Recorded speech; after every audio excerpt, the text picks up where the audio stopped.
Doc Griffin, your swing surgeon director of club fitting operations, and it's time again for your doctor's house call.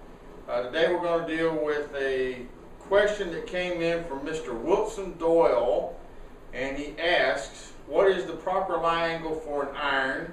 Should the toe of the club be slightly off the ground when the iron is sold? Also, how can a player find out how much a lie angle can be altered without damage? I'm going to start with the second part of the question, which asks, should the toe of the club be slightly up at address? Who cares? It does not matter.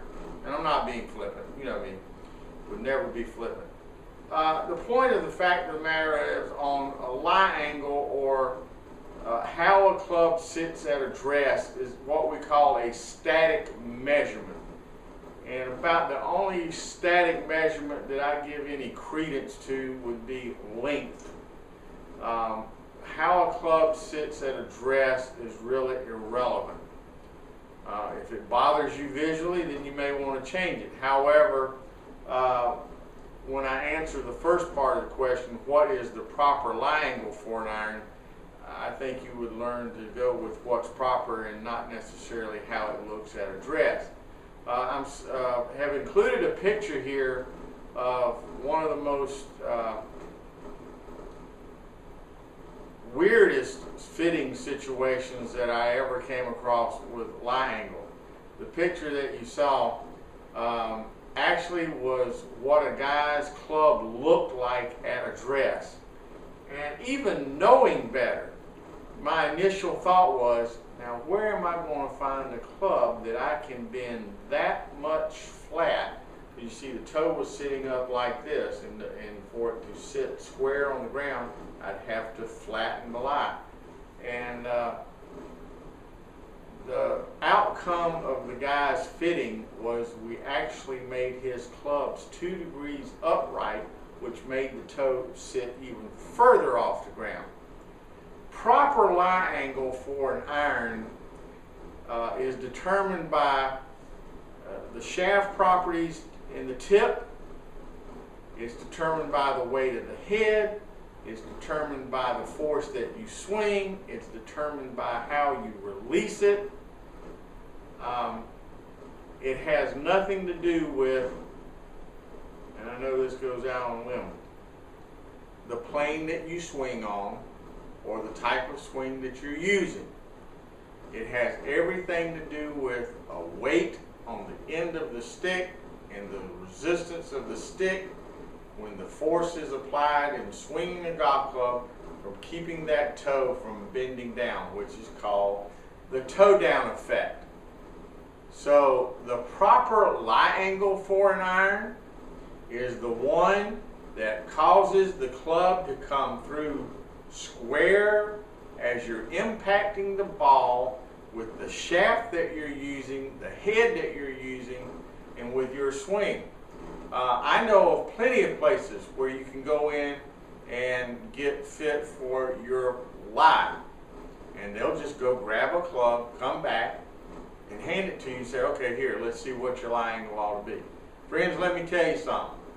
Run. Don't walk, run. Because in order to get the proper lie angle for your club, you have to be using the head that you're going to swing, and you have to be using the shaft that you're going to play, because that is what loads the shaft. So, the third question was, how much can a club be bent before it's damaged? In other words, actually the damage would be before it breaks. Who knows? A forged club, very soft, you can bend it pretty much 4, 5, 6 degrees. Going beyond that's not really good.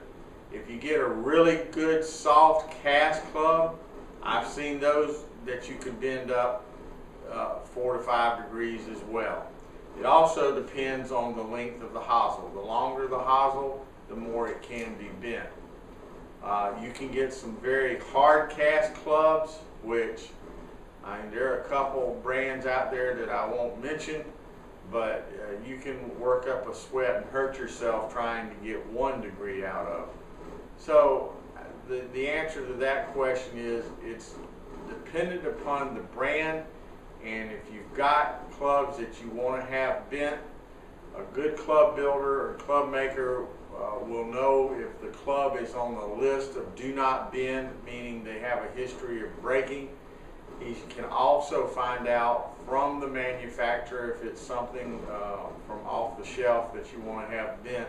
He can find out from the manufacturer of what they recommend. Most cast club manufacturers will tell you plus or minus 2 degrees on the bend, meaning you can take it 2 degrees up from what it is or 2 degrees down. Forged clubs, again, I think the industry says about 4 degrees. However, if you know what you're doing, you got a good forged club, you can do it more than that. Like I said, there are some cast clubs. I have some cast clubs that I can bend 6 degrees, one way or the other, and not have a problem. So, that's it for me for today on the lie angle, and I told you the truth. As always, we thank you for your support. And remember, better golf is just a fit away.